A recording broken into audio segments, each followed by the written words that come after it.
In this video, you're going to learn about the 12 Rules of Life by Jordan Peterson. And not only am I going to show you what this book is all about, I'm going to give you a summary of all the 12 rules, but then at the end, I'm going to show you how do you actually implement them. Because guess what? Reading the book is fun, but actually implementing the rules, this is what's going to drive your life forward. So let's jump into the summary, and then I'm going to show you how do you actually implement them. Let's do it. Rule number 1. Stand up straight and with your shoulders back. Imagine a woman who has recently been through a somewhat traumatic event of a serious breakup or even a death of a spouse. She's already feeling anxious and vulnerable, but her life continues, so she heads to the mall. It's busy and it's difficult to park. This makes her even more stressed out, and the thought of vulnerability due to recent events rises to the surface. This triggers even more anxiety. Her heart rate starts to rise. She detects that, she gets even more anxious, which increases her heart rate even more. And poof, all of a sudden, a positive feedback loop. Soon the compounding effects transform into a panic and she heads to the emergency room. Her heart is checked out, but there's nothing wrong, at least not medically. What she suffered was the negative effect of what's called a positive feedback loop. And just as this loop can spiral counterproductively, it can also work to get you ahead. It all starts with standing up straight and with your shoulders back. And although this might seem like an advice that you would receive from a grandparent, it is deeply rooted in science. As you correct your posture, your brain releases a bit of serotonin, which in turn makes you feel a little bit stronger and a little more confident, which in turn makes all of this new change noticeable to everyone around you, who starts treating you a little bit better, which makes you feel even more confident and more strong. And poof, another positive feedback loop emerges, but this one makes your life better. All starting with standing up straight and with your shoulders back. Rule number 2. Treat yourself like someone you're responsible for helping. If 100 people are prescribed a drug, 1/3 won't even fill the prescription. Half of the remaining people will fill it but won't take the medication, or will not take it properly, or even end it early. Why, you might be wondering? Once you peel all the layers of this complex issue apart, you're left with what Peterson calls self-loathing. The belief that you're not worth helping. Now, imagine that one of these same people from before is filling a prescription not for themselves, but for their dog. Chances are they'll be almost religious about taking the medication, the dose, the timing, and everything around it. To most people, taking care of someone else comes much easier and much more natural than taking care of oneself. It's unfortunate, but true. Armed with that realization, try to take care of yourself physically, mentally, and emotionally as if you're helping somebody else. Believe that you're on a vital mission in this world, that you're here to make a big difference, and that it is your moral obligation to take the best care of your health. Rule number 3. Make friends with people who want the best for you. Surround yourself with people who only want the best for you. They want to see you succeed, they want to see the best version of you, but also they serve as an inspiration themselves. Great friends push one another to greater heights, call each other on each other's bullshit, and don't let you mistreat yourself. Avoid at all costs people who want to drag you down to their level just to feel good about themselves. Such toxic people have no place in your life. Finally, avoid helping people who won't take responsibility for their own actions. Rule number 4. Compare yourself to who you were yesterday, not to who someone is today. We've all done it at some point in our lives. Compared ourselves to someone who, at least on the surface, is doing better than ourselves. The grass is always greener on the other side after all. But with the rise of social media, it is extremely easy to find someone who's doing better than you. You lost 2 pounds? Well, here's somebody who lost 20. You made $10,000 this month? Well, here's someone who sold their company for 10 million. You're happy in your marriage? Well, here's somebody who's happier. Examples can be found everywhere. But instead of looking for the examples and making yourself feel miserable, do this instead. Define your goals. Chop them down into achievable tasks and get busy crushing them. Try to do just a little bit better every single day. When done correctly, you'll soon stop obsessing about everyone else's garden because you'll be too busy working on yours. Rule number 5. Do not let children do anything that makes you dislike them. In other words, aim to make your children productive members of society. The way kids learn is through testing the boundaries of the world. They push in every direction possible just to see how far they can go. The job of a parent, on the other hand, is to teach the children what is acceptable and what isn't. They serve as a proxy for the society that is to come later in the kid's life. If children receive no feedback whatsoever or the incorrect one, they're gonna have trouble adjusting to society later on, and that will in turn hinder their happiness. A parent needs to set rules and guidelines, but not too many, and use the minimum force needed in order to enforce those rules.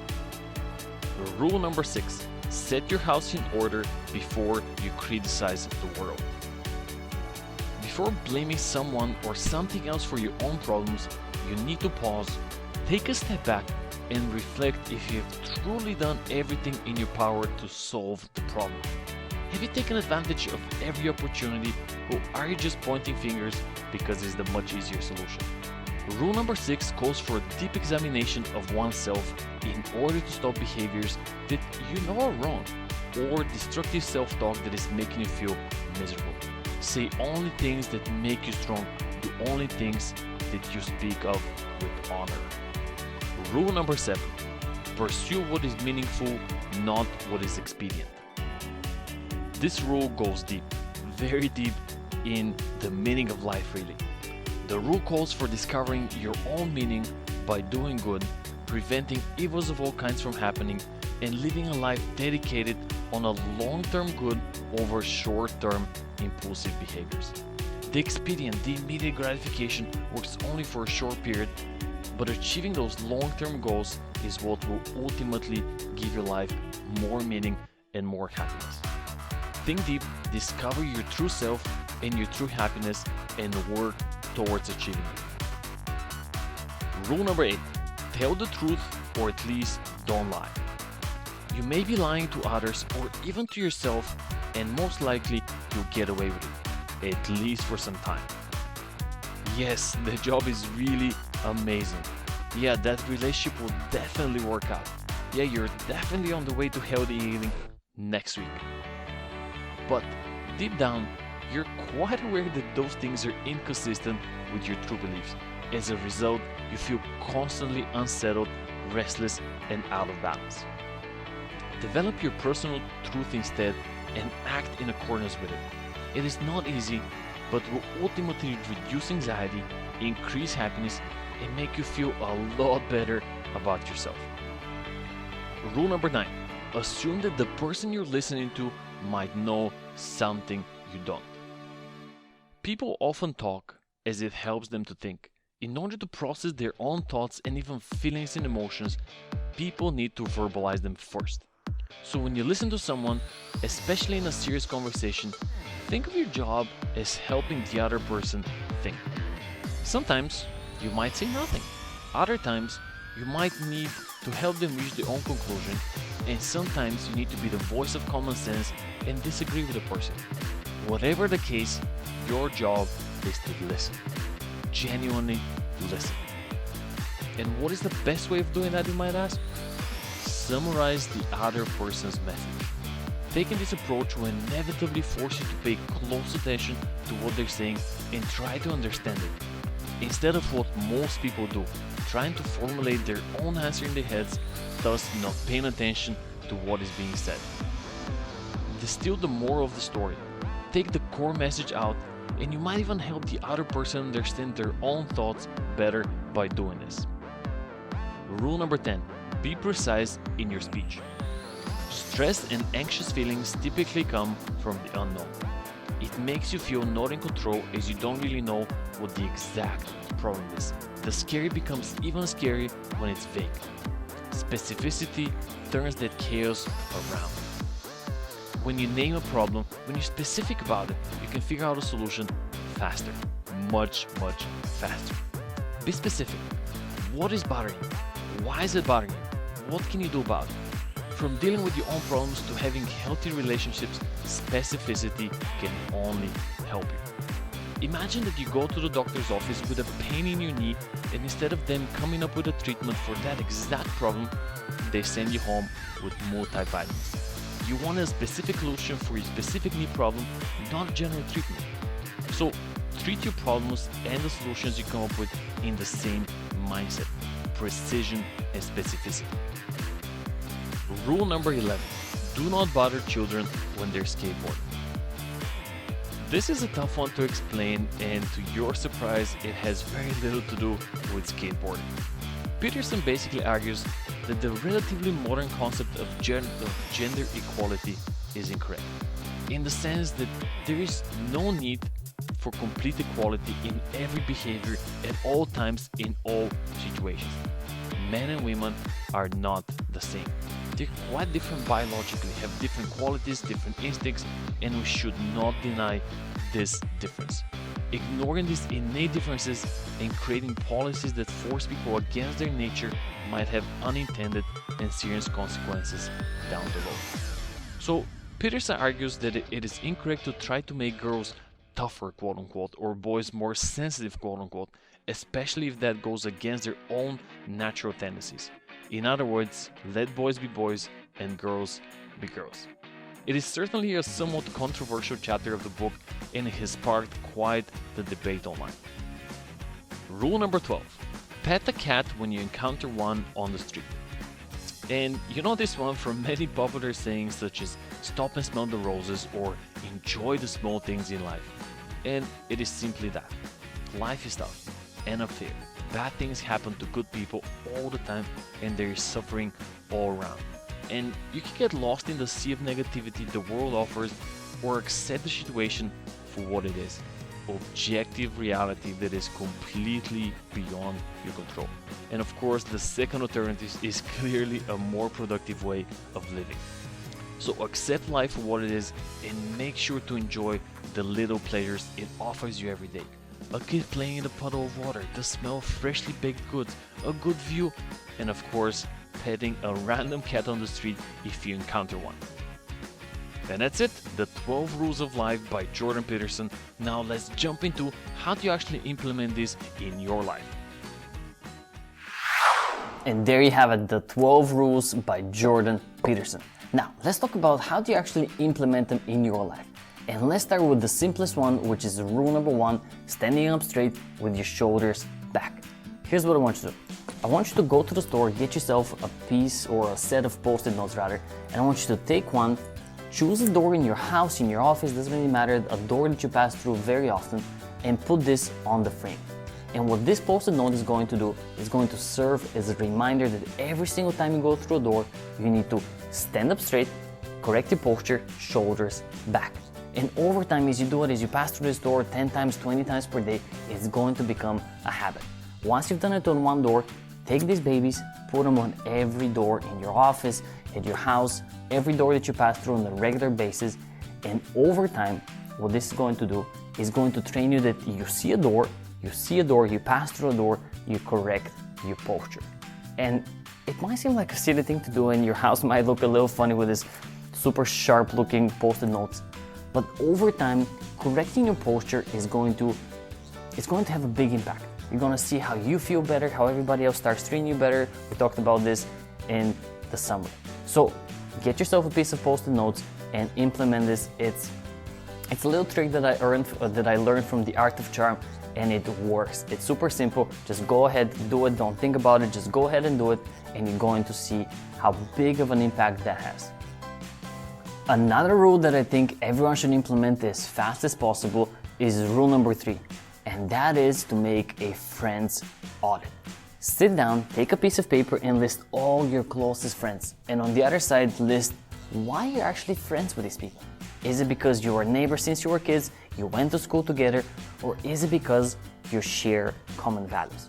And what you most likely discover, because we all have them, is that some of your friends, possibly the ones you've known the longest, are people that if you were to meet today, most likely you wouldn't be friends with. Maybe they're toxic, maybe they don't push you forward, maybe they're even dragging you down. But because you've known these people for 20 years, or they were your neighbors since you were kids, or your best friends when you were kids, you're still keeping in touch.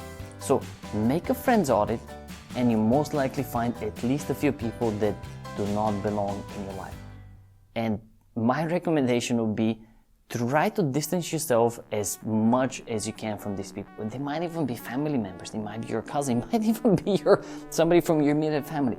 You do not have the time and the space and the capacity for toxic people. So make a friends audit and see which are the people that are pushing you forward and which are the people that are dragging you down and you need to distance yourself from. The last rule that I think you should implement as fast as you can is rule number 9, and that is to become a better listener. So here's what I want you to do. The next time you're having a meaningful conversation with somebody, pay attention to yourself, pay attention to your own thoughts. And that might go against what the rule says and the book says, but I want you to first start paying attention to what you are paying attention while you're talking to somebody else. Are you actually paying attention to what the person is saying, or are you trying to formulate your own thoughts? And the more self-aware you become of what you're actually thinking while somebody else is talking, the more you can actually take action and implement what this book teaches, and that is to become a better listener. So the next time you're having a serious conversation, not just a conversation with a random neighbor, but a serious conversation, pay attention to your own thoughts and see, are they going towards listening or are they going towards replying? And they take appropriate action to become a better listener. This is a skill that's going to serve you tremendously in every area of your life, from relationships with your family and your kids and your friends and social relationships to being better at work. Being a great listener is essential. The good part, everybody else sucks at it. So little improvements and you becoming a better listener means that you're probably going to be better than 95% of the people out there. Start by implementing those 3 rules first, see how your life improves because of it, and then come back, watch the summary, or even pick up a copy of the book and implement everything else. Start with the ones that are going to give you the biggest return on investment for the shortest amount of time, make them part of your life, make it automatic, and only then move on to the bigger ones. Because as you saw, these are rules for life. Some of them might take you a lifetime to master. It might take you a few years, 10 years. Some of them you might not even master and you're 110 years old. So start with the simplest ones first, implement them, improve your life, and then come back and move on to the next one. And that was the book, The 12 Rules of Life by Jordan Peterson. That was my take on it. And now I pass on the question to you. What do you think about the book if you've read? What do you think about the rules? And what do you think about Jordan Peterson? He's quite a character if you've seen some of his interviews. So let me know in the comment section below. If you leave me a comment, I promise you, I'll reply to it personally. This is not one of those videos where I'm just gonna dump the information on you and then disappear. If you leave me a comment below, you have my word, I will reply to it personally. So let me know what you think. And if you would like more videos such as this one, reviewing some of the best books in self-help, in motivation, productivity, giving you the summaries, giving you the review, and then giving you how you actually implement all those, click on the subscribe button, join the family, have an amazing day, and I'll see you in the next one.